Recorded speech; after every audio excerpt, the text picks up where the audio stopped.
The roar of the crowd echoed in my ears long after she pulled her hand away.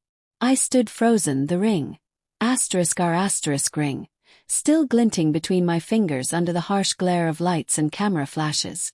Her sharp laughter sliced through the moment, a cruel sound that cut deeper than any blade. It was theatrical, performative, piercing through the murmurs and gasps around us.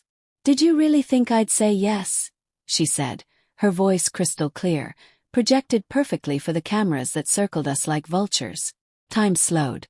My knees didn't buckle, but something in me did, quietly, like the snapping of a thin, frayed thread.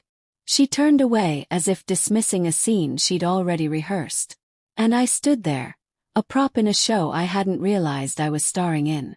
What stayed with me wasn't just her words or the flash of cameras. It was the silence that followed. The hollow stillness in my mind as strangers' eyes pressed in, some filled with pity, others with amusement. That night I bled alone. Not from a wound you could see, but from something far deeper. First it was my pride, then my hope.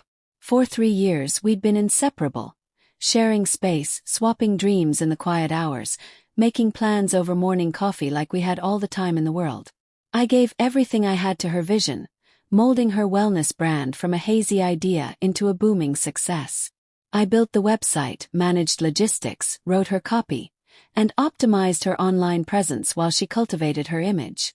She became an influencer, a rising star. And I believed we were building something lasting, together. But while I was building our future, she was constructing something else entirely. An empire rooted in my labor and her ambition. A kingdom with only her name on the gates. Looking back, the signs were always there. Her smile in our photos began to feel hollow, more for the lens than for me.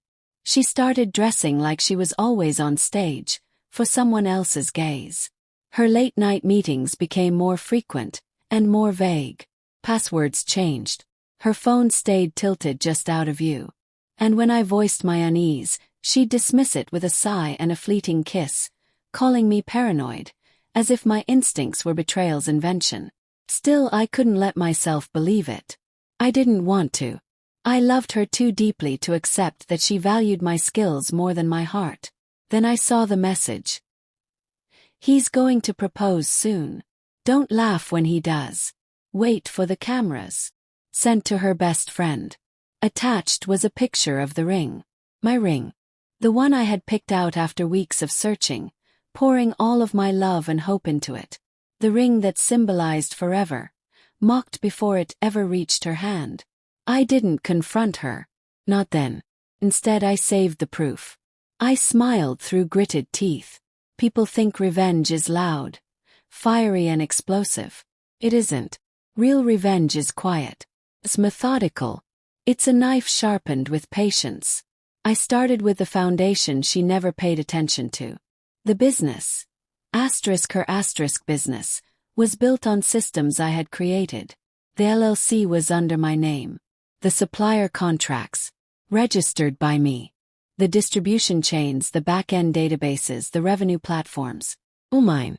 She had the spotlight, but I held the scaffolding. While she posed for pictures, I planted traps. Subtle ones. Hidden failsafes in the website's code. Redirects. Shutdown sequences. Syslocks. Each one triggered by my command. Then came the calls. Discreet, strategic. I contacted vendors, restructured accounts, and shifted control behind the scenes. Waited.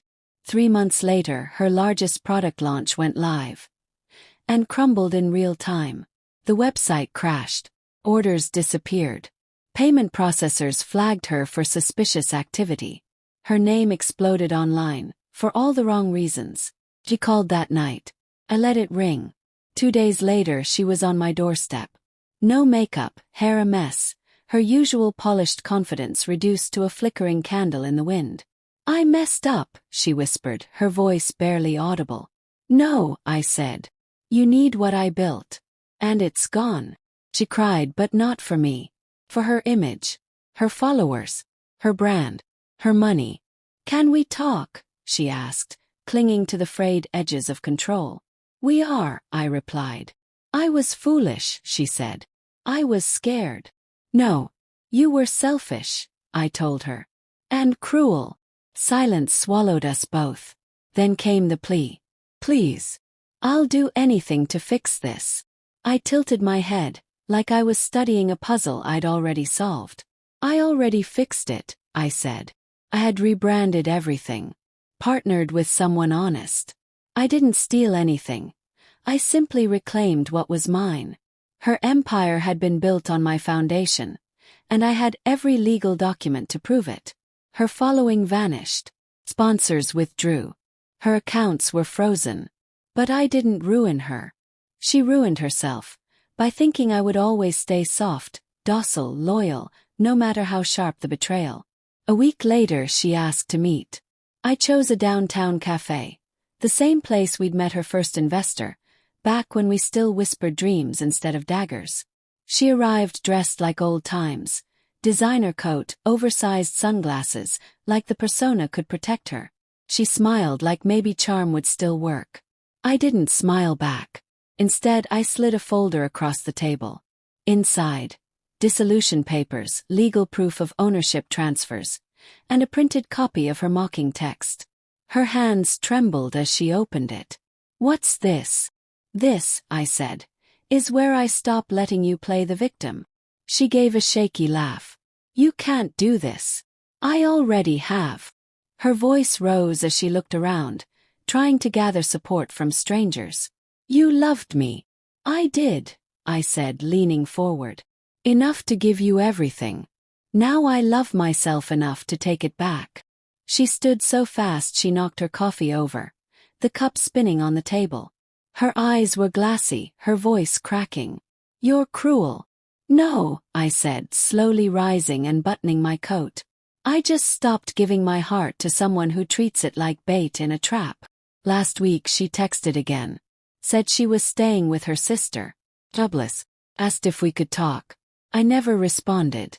Forgiveness isn't owed just because someone regrets the consequences. I don't regret the love I gave. Only the person I gave it to. I'm not shattered. I'm remade. Stronger. Sharper. Unbreakable. Betrayal doesn't break you. It refines you. If you let it.